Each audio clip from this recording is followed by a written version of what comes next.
NVTS stock analysis and price predictions for Wednesday. Is Navitas Semiconductor stock a buy? Well, I'll be breaking this down in this quick and short 1-minute video.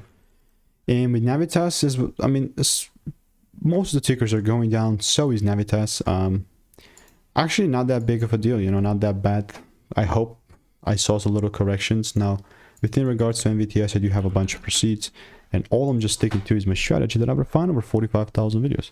You know what I mean? So how this is going to look like is very, very freaking simple, because I've taken 3 trades, 1 win and 2 break-evens. The only thing that what's going to matter to me in order to me to buy, the price must see breaks above 697 and then onwards, right? If that does not quite happen, then there's just no way that I will look to buy.